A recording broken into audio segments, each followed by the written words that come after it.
Facing the Red Sox in the Bronx, less than a week after getting number 299 in Boston. Rain delayed this thing an hour and 42 minutes. There's Clemens in the Bay, the two best pitchers ever developed by the Red Sox organization. Both wound up as Yankees. The Rocket with a new glove, got a 300 patch on it.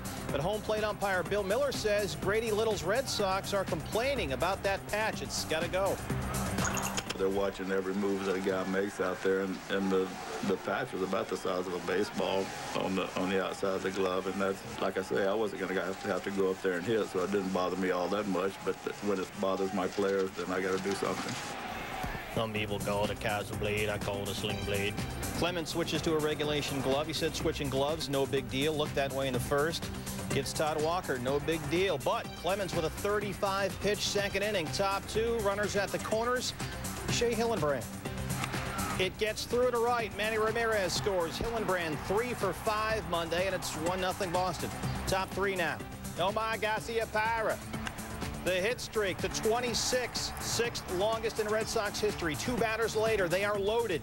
3-2 pitch to Trot Nixon. Ball 4.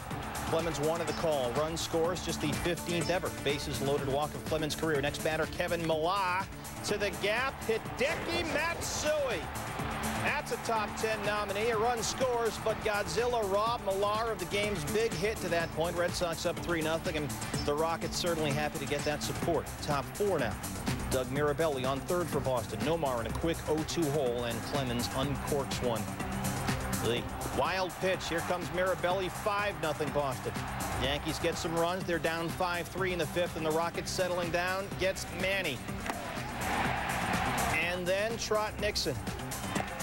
Nixon 0 for 4. Finally, he rings up Kevin Millar. Clemens, 9 Ks in the game. Mel Stottlemyre keeping the pitch count. 113 pitches already through 5. Top 6. Clemens still in there. Facing Todd Walker. To right, 2-run score. Walker 2 for 5, drove in 3, 7-3 Boston. Red Sox with 8 two-strike hits versus Clemens, and he was done after 133 pitches, his highest pitch total in more than 2 years. You know, you're trying to go out there and win. I mean, I think trying to win and hold the other team to a minimum, you know, supersedes even the 300 game. So obviously disappointed in that fact. Clemens went just 5 2/3, allowed season highs, 8 runs on 10 hits. Red Sox win 8-4. No 300 yet.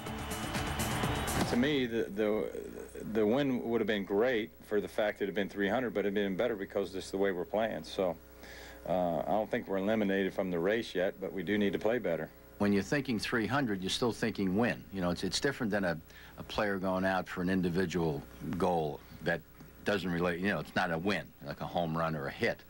You know, then you really have to, you know, look at it differently. But Roger, we wanted to give him 5 innings, for sure, to give him the opportunity, if we get scored, to get the win. New York has lost 8 straight at home. They now go on the road, where Clemens is 6-0 this season. His next start will come at Detroit. He was supposed to start Sunday, but he could get moved up to Saturday because David Wells has a calf injury. The Rocket 24-10 all-time versus the Tigers, 13-1 since '96 with a 2.73 ERA.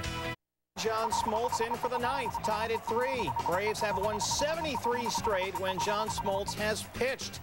He's effective. 2 out. He gets Jose Guillen to end the inning. Tied at 3. We go to extra. Smoltz does the job. K's 2 and a hitless 9th. They're loaded in the 10th. 1 out. Gabe White gets Robert Fick. That's out number 2. Next up, it's Javi Lopez, and I don't think that one's got the distance. And that'll end the inning. Top 11, they're loaded for pinch hitter Adam Dunn.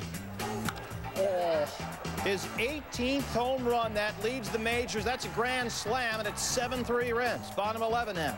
First and second one out, Marcus Giles to left. Oi, Guillen. That's a 2-run error. Vinny Castilla scores, Rafael Furcal scores, and the Braves come back now. They cut it to 7-5. Next up, it's Gary Sheffield. And in Boston, they call this Mike Greenwell power. Right to the warning track. Giles advances to third. There's 2 outs for Chipper. To short, Felipe Lopez.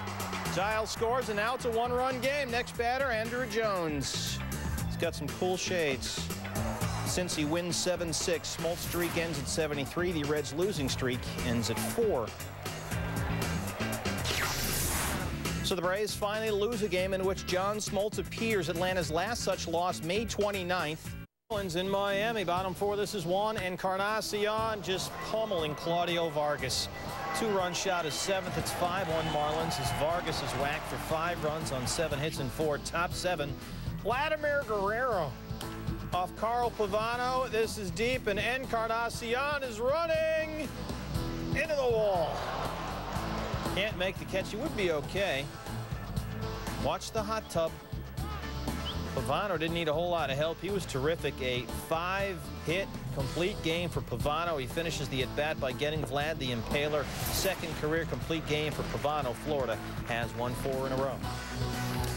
San Diego at Arizona. Padres' Adam Eaton, 283 wins shy of 300, and now in a 2-1 hole after giving up that gonzo to Gonzo. Just Luis Gonzalez's 3rd homer in his last 27 games, 10th of the season. David DeLucci followed that to make it 3-1. How many times do you see a pitcher give up a home run and then hit one himself? Well, not very often, because it doesn't happen very often. Eaton with good wood against Andrew Good, 2nd of the year for Eaton. Slow down. It's 3-2. San Diego tied it in the top of the 7th. In the bottom of that frame, Jesse Orozco hits DeLucci with the bases loaded. D-backs going to win 8-4. Good gets his first Major League victory, then gets sent down to make room for Byung-Young Kim. He didn't play. More on him in a minute. Bottom 1, Kirk Reeder in trouble. They're loaded for Jose Hernandez, but Nafi Perez makes the unassisted VP, and Reeder's happy. Top 2, Ruben Rivera off Jason Jennings, and there it goes. His second. It's 2-1 Giants as Jennings is whacked for 5 runs on 6 hits and 4. And Rivera went down and out to get that one. Reeder, an interesting 5th, facing Todd Helton. Helton knocks in a run. Rockies down 6-2. Next up, it's Preston Wilson, singles to left. So we got 2-1 now for Larry Walker. He's Canadian. Up the middle. Helton comes in. Colorado down 6-3. Wheels coming off. Jose Hernandez to right. Wilson scores it 6-4. And then that's it. Get him out of there.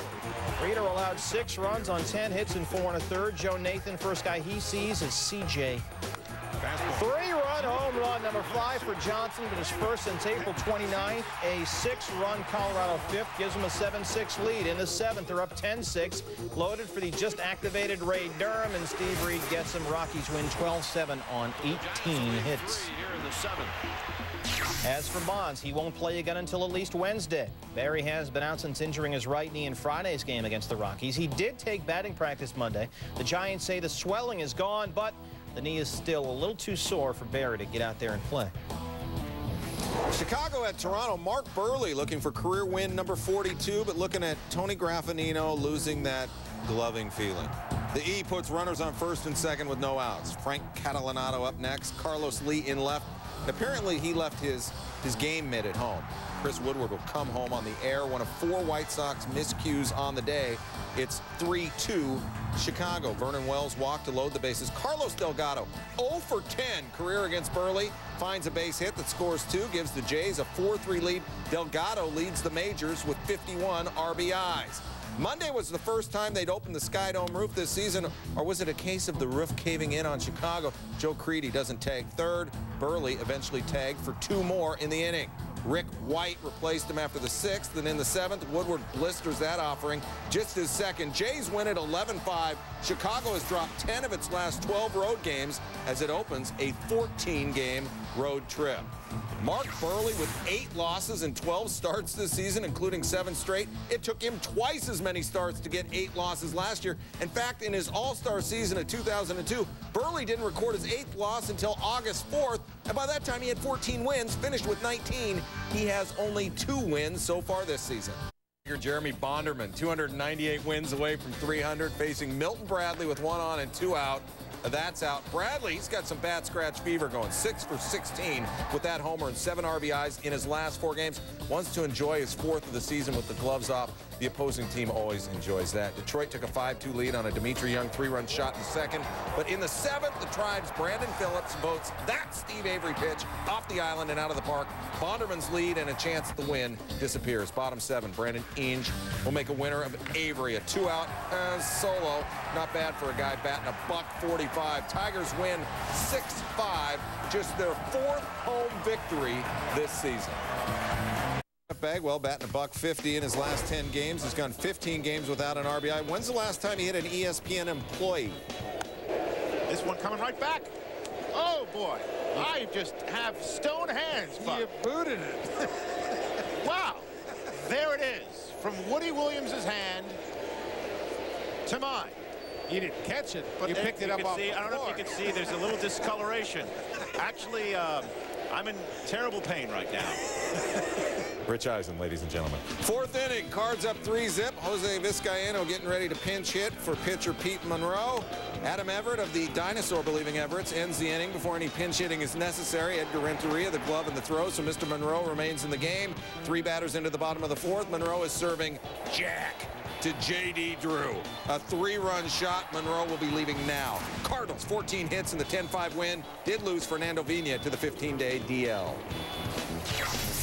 Woody Williams joining the Phils. Kevin Millwood is the... Now, Wood's a Texan like Clemens, so let's compare records and ages when sitting on number 49. Rockets figure better there. Wood had a no-hitter through 3, getting Kenny Lofton looking at a pitch that Lofton would argue wasn't that good looking. 7th inning, Rob McCoviac with good Wood. Wood with better leather. That's a top 10 nominee. Wood, by the way, struck out 10, left giving up just 1 earned, but down 1 none. In the 8th, the Pirates forced 3 Cub pitchers to walk the plank. Phil Norton goes first after a walk and a single that extends Lofton's hitting streak to 24 games. Next up, Juan Cruz. First guy he sees, he hits Jeff Rebele. Then he walks Brian Giles. Gives up an RBI single to Aramis Ramirez. And then walks Kevin Young.